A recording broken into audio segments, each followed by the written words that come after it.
Today in the book of Jeremiah, chapter 26.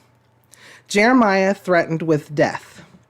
Early in the reign of Jehoiakim, son of Josiah, king of Judah, this word came from the Lord. This is what the Lord says.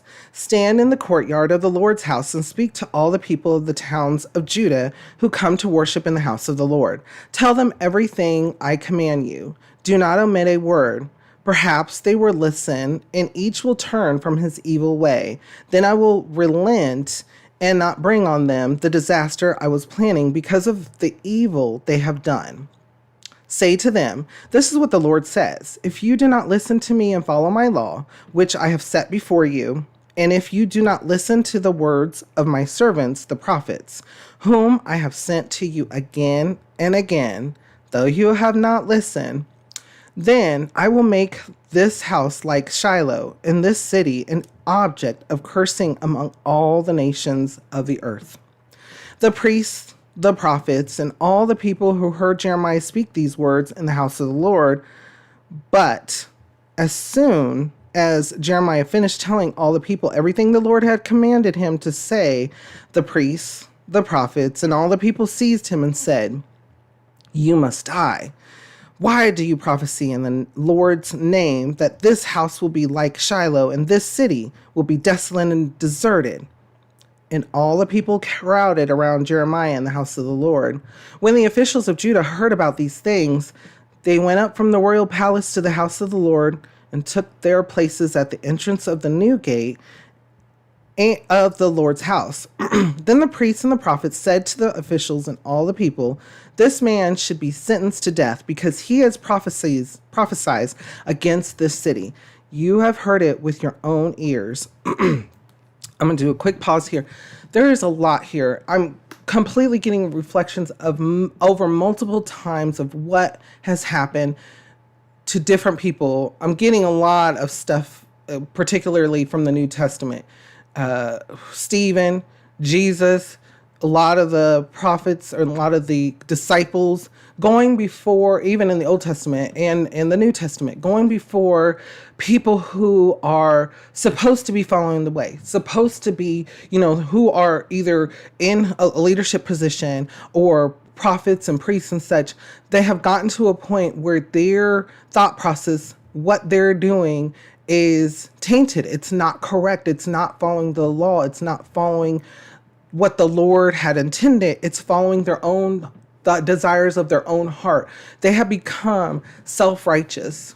And so many of times their description and how they feel and how they interpreted the law and how they interpreted the rules, once someone actually came in and told the actual truth, the words from the living God, they didn't want to hear it. Not so much so that they were like, this person must die. Because why take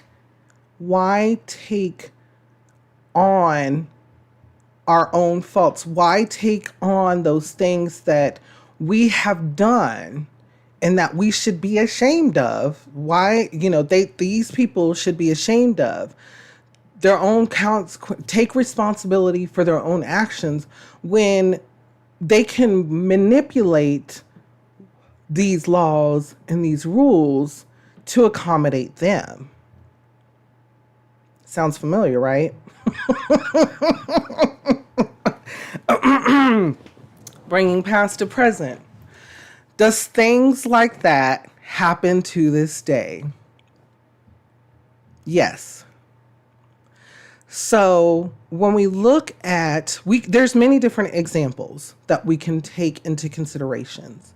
So what I'm going to do is I'm going to take it in one direction, but this is the Holy Word. This is multiple meanings, multiple sermons. You got a lot here.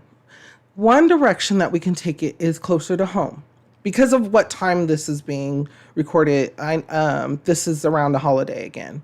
And so we can also look at our own responsibilities. And if we're responsible for others, our loved ones, our family. Or you could take it as in, so your immediate family, or you could take it as in something that you're a part of. When there are rules and regulations, do we uphold those rules and regulations, or do we kind of bend them? Do we kind of manipulate them? Do we kind of change them? Maybe set them aside to maybe benefit ourselves? Is that just? Is that righteous? Is that correct? What allowed us, or what made us determine that it was okay to change or manipulate or do away with those types of rules or laws set in place, whether they're within the immediate family? If you're a parent, could you be seen as someone who is do as I say, not what I do? So we have to take a look at ourselves. We have to take a look at our family, our community, and see where that comes from.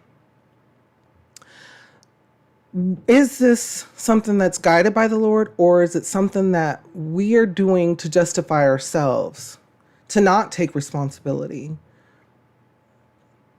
to not be responsible for our own actions, not accept the consequences either? Could we be looked at as a hypocrite?